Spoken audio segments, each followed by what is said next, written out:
안녕하세요, 멋진 아재입니다. 요즘은 TV나 신문만 보면 일자리 참사 혹은 고용 참사, 일자리 쇼크, 고용 쇼크, 이 말이 그냥 춤을 추고 있습니다. 상황이 이러니까 문재인 대통령이 직접 나섰어요. 김동연 경제부총리와 장하성 청와대 정책실장에게 완벽한 팀워크를 갖추고 결과에 직을 걸고 임하라, 이렇게 질타를 했습니다. 상황에 따라서는 두 사령탑 모두 전격 교체하겠다는 의중까지 담긴 것으로 풀이됩니다. 뭔가 비장한 각오를 했다 하는 느낌이 들 정도입니다. 여러분도 알다시피 문재인 정부가 출범을 할 때 청와대 일자리 상황판을 놓고 일자리 정부, 일자리 중심 경제를 추진하겠다고 계속해서 강조를 하고 강조를 했었습니다. 그런데 지난 7월 취업자 증가 수가 5,000명으로 고작 5,000명으로 떨어지니까 다급해진 거죠. 그런데 말입니다. 김동연 부총리와 장하성 정책실장이 부딪힌 게 한두 번이 아니에요. 과연 원팀을 이룰 수 있을까 의구심이 들 정도예요. 지난 일요일 긴급 당정청 회의에서도 말입니다.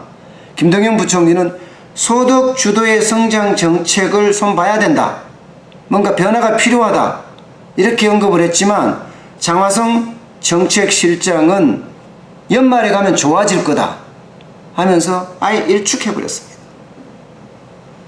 상황이 이런데 한 팀으로 직을 걸고 일하라?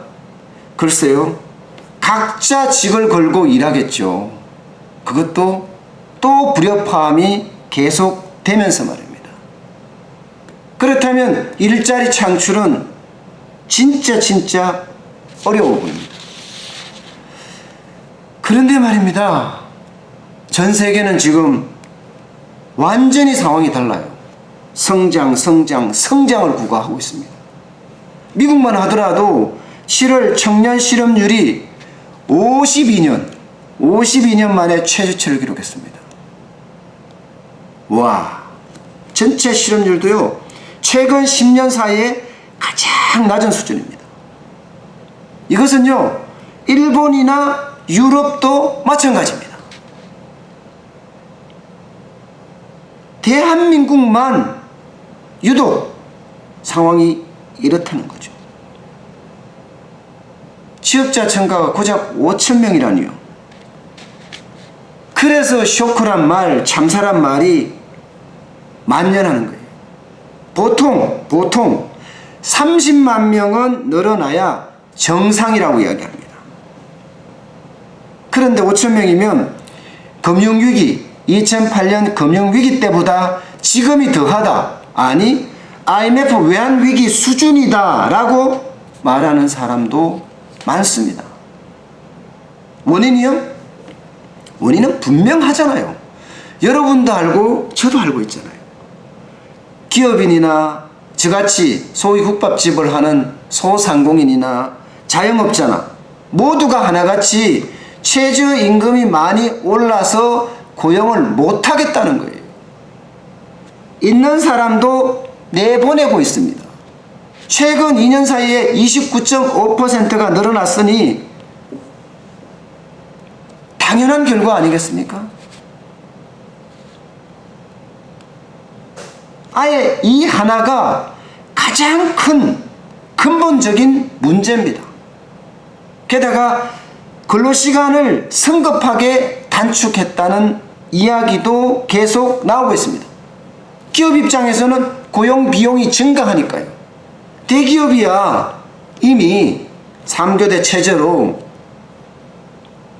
근로시간 단축을 실행을 하고 있지만 중견기업만 하더라도 2교대로 대기업을 따라가고 있어요. 그럼 여기 3교대 해야 되잖아요. 결국은 비용이 더 들어간다는 거예요. 중소기업도 마찬가지입니다. 그만큼 근로시간 단축이 가져올 고용 비용의 증가는 기업이 부담할 수준을 넘어선다는 거예요. 비용이 오르니까 가격은 또 오를 거고, 그러면 수출 경쟁력은 떨어지고 악순환이 반복될 수 있다는 겁니다. 탈출구요? 분명히 확실한 탈출구가 필요합니다, 지금. 그러나 말입니다. 문재인 대통령은요, 인구 감소나 산업 구조 조정, 자동화, 온라인 같은 이런 새로운 시대적 흐름이 고용을 악화시켰다라고 이야기하고 있습니다. 최저임금이나 근로시간 단축에 대해서는 단 한마디 언급이 없었습니다. 근본 원인이 아니라는 거죠. 누구나 국밥집을 하는 저나 자영업자나 편의점을 하는 사람들이나 모두 알고 있는 사실을 애써 외면하는 건가요? 글쎄요. 알고도 모른 척 하는 건가요? 그것도 글쎄요네요. 심지어 말이요, 이해찬 더불어민주당 대표 후보는 이 고용 참사의 원인이 박근혜, 이명박 정부에 있다고 이야기를 하고 있어요. 와, 문재인 정부 초기만 하더라도 37만 9천 명이 증가했어요. 지금 5천 명으로 떨어졌어요. 이건 어떻게 설명할 건가요? 지금 벌써 1년이 지났고, 그러면 책임을 질 수 있는 그런 발언이 필요한데, 또 남 탓. 답답합니다. 해결책이요? 탈출구요? 여러분도 알고 저도 알잖아요. 제가 계속 이야기를 했잖아요. 국밥집을 운영해보니까 어렵더라. 제과점을 운영해보니까 어렵더라. 편의점을 운영해보니까 어렵더라는 거예요. 최저임금이 너무 빨리 올랐으니까요. 그래서 최저임금을 지역별로, 업종별로 좀 차등화 좀 하자. 근로시간 단축도 한꺼번에 하지 말고 좀 탄력적으로 운영하자. 적게는 6개월, 많게는 1년 동안 주 52시간을 달성할 수 있게끔 하면 괜찮지 않겠느냐. 뭔가 작은 탈출구가 되지 않겠느냐 이거예요. 더더욱 중요한 것은요, 일자리가 없다. 그러면 일자리를 만드는 사람들에게 길을 살려줘야 됩니다. 미국이나 일본은 법인세를 인하해주면서 친기업 정책을 강력하게 몰아붙이고 있습니다. 그러니까 기업은 너도 나도 투자를 하는 거예요. 투자는 뭐예요? 결국 사람이 필요합니다. 사람이 필요한다는 것은 일자리가 만들어진다는 뜻이에요. 그런데 지금은 우리는 어떻습니까? 마치 기업인들이 범죄자처럼 적폐로 몰아낼 대상으로 보고 있다는 거 아니에요? 기업인들이 일자리를 창출하고 성장을 주도해야 될 사람들인데 적폐의 대상이라면 기업인들은 움츠러들 수밖에 없습니다. 세금을 가지고, 혈세를 가지고 막는다는 생각은 빨리 버리시고, 성장을 위한, 거기에서 시너지를 낼 수 있는 기업인들에게 길을 살려주는 일이 더더욱 시급합니다.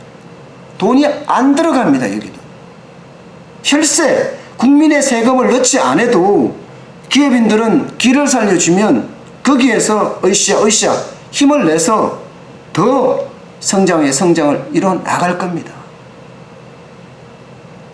제발이지 현장을 보고 핵심 원인이 뭔지 정확하게 분석을 한 다음에 정책을 폈으면 합니다. 검증도 안 된 경제 정책으로 국민들을 어렵게 해서는 안 됩니다. 오늘 여기까지 하겠습니다. 고맙습니다.